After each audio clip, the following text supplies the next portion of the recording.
Nahid রিশাদরা Pakistan super লিগের match বর্জনের সিদ্ধান্ত নিয়েছেন। ওদিকে পিএসএল কর্তৃপক্ষ পেশোয়ার জালমি বনাম করাচি কিংসের মধ্যকার ম্যাচটি স্থগিত করার ঘোষণা দিয়েছে। দেশে ক্রিকেট ভক্তদের প্রত্যাশা নিরাপদে দ্রুত দেশে ফিরে আসুন রিশাদ নাহিদরা। তবে কি টুর্নামেন্ট শেষের আগেই দেশে ফিরে আসবেন তারা?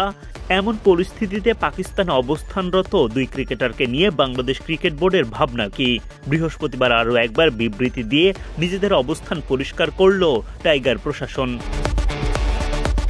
চলতি পিএসএল এ রিশাদ ও নাহিদকে ঘিরে বাংলাদেশিদের মাঝে আগ্রহ তৈরি হয় বেশ। বিশেষ করে রিশাদ তো 5 ম্যাচে 9 উইকেট তুলে নজর কাড়েন সবার। বাংলাদেশিরা অপেক্ষায় ছিলেন নাহিদ রানারও অভিষেক হবে এবারের পাকিস্তান সুপার লিগে, কিন্তু তার আগেই বাঁধে বিপত্তি। প্রতিবেশী দুই দেশ ভারত ও পাকিস্তানের মধ্যকার সম্পর্ক চূড়ান্ত অবনতিতে পৌঁছে যায়, তৈরি হয় ঘোলাটে পরিস্থিতি। তাই তো পাকিস্তানে অবস্থান করা দুই বাংলাদেশি ক্রিকেটারকে নিয়ে দুশ্চিন্তা এখন সবার মাঝে। এই পরিস্থিতিতে অভিভাবক সংস্থা হিসেবে দায়িত্বশীল ভূমিকায় বাংলাদেশ ক্রিকেট বোর্ড। বিসিবির কাছে সবার আগে ক্রিকেটারদের নিরাপত্তা।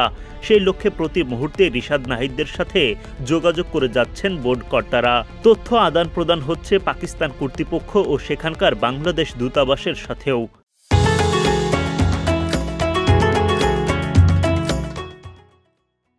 বৃহস্পতিবার বিসিবির দেয়া এক সংবাদ বিজ্ঞপ্তিতে বলা হয়, বাংলাদেশ ক্রিকেট বোর্ড জানাতে চায় যে বর্তমানে পাকিস্তান সুপার লিগে অংশগ্রহণের জন্য পাকিস্তানে অবস্থানরত জাতীয় দলের ক্রিকেটার রিশাদ হোসেন এবং নাহিদ রানার সঙ্গে নিয়মিত যোগাযোগ রক্ষা করা হচ্ছে। বিসিবি পাকিস্তান ক্রিকেট বোর্ড এবং ইসলামাবাদে অবস্থিত বাংলাদেশ হাই কমিশনের সঙ্গেও ক্রমাগত যোগাযোগে রয়েছে। পূর্বে উল্লেখিত হিসেবে বিসিবি তার খেলোয়াড়দের নিরাপত্তা ও সুরক্ষাকে সর্বোচ্চ অগ্রাধিকার দেয়। বোর্ড পিসিবি এবং বাংলাদেশ হাই কমিশনের সঙ্গে ঘনিষ্ঠভাবে কাজ করছে, যাতে ক্রিকেটাররা পাকিস্তানে থাকাকালীন সময় নিরাপদ ও সুরক্ষিত বোধ করেন। এর বাইরে বিসিবি সংশ্লিষ্ট কর্তৃপক্ষের সাথে সমন্বয় করছে, যাতে খেলোয়াড়দের সময় মতো এবং নিরাপদে পাকিস্তান থেকে বিদায় নেওয়ার জন্য সকল ব্যবস্থা করা হয়।